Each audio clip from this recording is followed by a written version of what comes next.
Bom, nessa aula a gente vai abordar um pouco das propriedades da transformada de Laplace.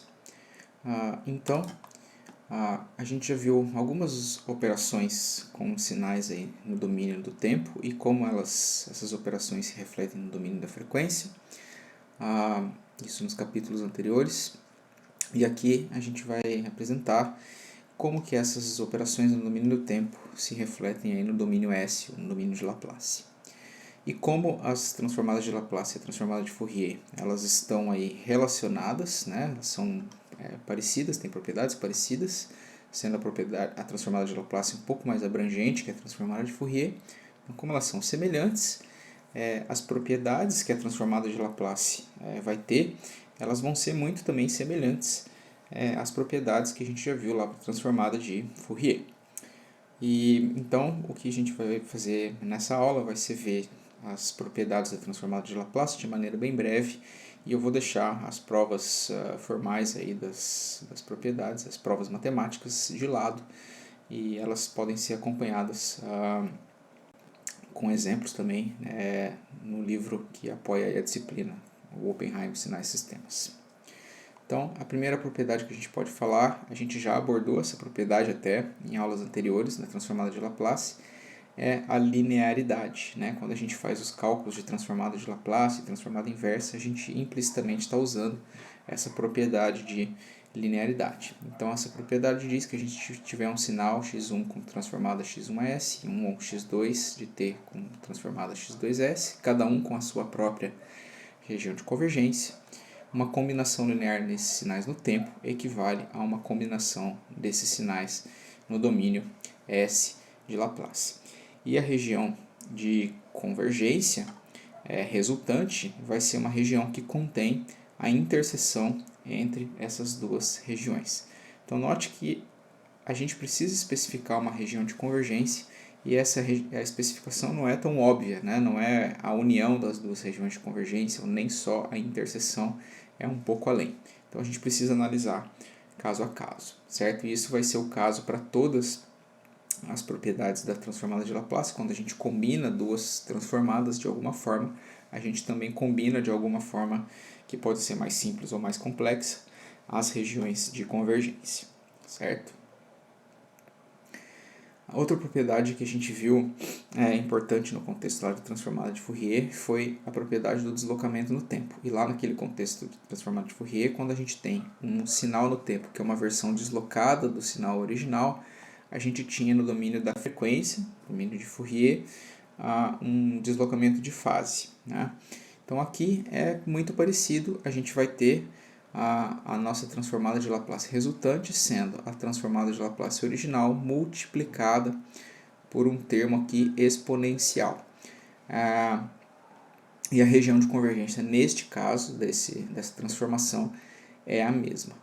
Só que notem que essa exponencial aqui, ela não é só um j-ômega, portanto ela não é só um deslocamento de fase, a gente tem uma multiplicação aqui por e na menos st0, e o s é aquela variável que tem parte real e parte imaginária. Então esse é o detalhe diferente aqui no caso da transformada de Laplace.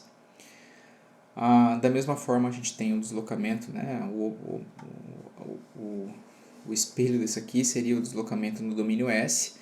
Então se a gente tiver um sinal modulado por alguma variável e S0 de t, a gente tem um deslocamento agora no domínio S. Então a transformada resultante vai ser a transformada original deslocada dessa modulação aqui. E a região de convergência também vai ser deslocada nesse caso, certo? Então a gente desloca a região de convergência do real do S0. Então lembra que a nossa região de convergência é sempre paralela ao eixo J-ômega, e exatamente o que a gente está fazendo é transladando de uma linha paralela ao J-ômega para outra linha paralela ao J-ômega, certo? A gente tem a mudança de escala no tempo, que é aquela a questão de reproduzir o sinal com menor velocidade, se esse A for entre 0 e 1, né, o que faz com que o pitch do sinal seja reduzido para baixa frequência, ou reproduzir o sinal com maior velocidade, quando o A é maior que 1, e aí a gente faz com que o pitch do sinal vá para mais alta frequência. E nesse caso, a transformada de Laplace resultante também vai ter ali um efeito de compressão ou de estiramento, né, do domínio de Laplace, assim como tinha no domínio de Fourier, né? É muito parecido. E a região de convergência também vai sofrer esse esticamento ou compressão, né, multiplicado ali pelo fator A, que é o número real nesse caso. Outra propriedade muito importante, essa aqui acho que aparece bastante para nós, é a propriedade da conjugação, no qual a gente tem o sinal original, e se a gente tiver o conjugado do sinal, a gente vai ter o conjugado lá do domínio de Laplace. E na prática, se a gente tiver um sinal real, que é a maioria dos casos que a gente investiga, quando a gente investiga transformada de Laplace de resposta a impulso, por exemplo, a gente assume que ela seja real, isso vai implicar que o nosso domínio de Laplace ele vai ter um fator conjugado. E na prática isso se traduz na expressão dos polos e zeros. Então, se a gente tem um polo que é complexo, normalmente eles vão aparecer em pares complexos conjugados por causa dessa propriedade. Tanto os polos aparecem um valor mais j ômega e um valor menos j ômega, que é o seu complexo conjugado, quanto o zero. Os zeros, né, da nossa transformada de Laplace, isso vai acontecer também, certo? Então, quando a gente tem sinais reais, os polos e zeros, eles acontecem em pares complexos conjugados. E aí, quando o polo ou o zero é real, ele vai aparecer aqui sobre o eixo j ômega zero, certo? Então, vai aparecer sobre o eixo real sigma aqui. A propriedade da convolução também é muito importante e ela também é muito similar à propriedade da convolução no domínio de Fourier. Quando a gente tiver o sinal, né, excitando o sistema com transformada de Laplace x de s e região de convergência R1, e a nossa resposta ao impulso com transformada de Laplace h de s e região de convergência R2, se a gente passar esse sinal por esse sistema linear invariante no tempo, a gente vai ter que o sinal de saída é a convolução do x de t com h de t. E no domínio de Laplace, da mesma forma que no domínio de Fourier, a gente tem uma multiplicação agora aqui das transformadas de Laplace. Então a gente tem que a transformada de Laplace do sinal de saída vai ser o produto da transformada de Laplace da entrada com a transformada de Laplace da resposta ao impulso. E a região de convergência, nesse caso, ela vai estar contida aqui na interseção entre o R1 e o R2, certo? No contexto mais amplo aí da transformada de Laplace, né, esse h de s é chamado de função de transferência ou transfer function do meu sistema, certo? E vocês podem notar aqui que o sinal de saída vai ter novos polos e zeros de acordo com os polos e zeros do meu sistema, certo? Então é como se o sistema transferisse os polos e zeros dele para o sinal de saída. A diferenciação no domínio do tempo, a diferenciação no domínio S e tempo são muito similares às propriedades que a gente viu lá para a transformada de Fourier. Então, quando a gente tiver um sinal e quiser a derivada do sinal, a transformada de Laplace vai ser o produto da transformada original com S, né? E a região de convergência contém o R1 original.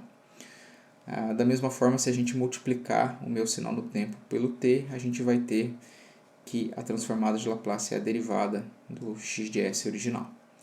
E a integração é a mesma coisa, né, que a gente viu no caso anterior. O x de t tem a transformada x de s e a integral do x de t tem transformada 1 sobre s x de s. Né? E a região de convergência pode ser especificada por essa operação aqui, né? A interseção com um certo deslocamento ali, com real de s maior que zero.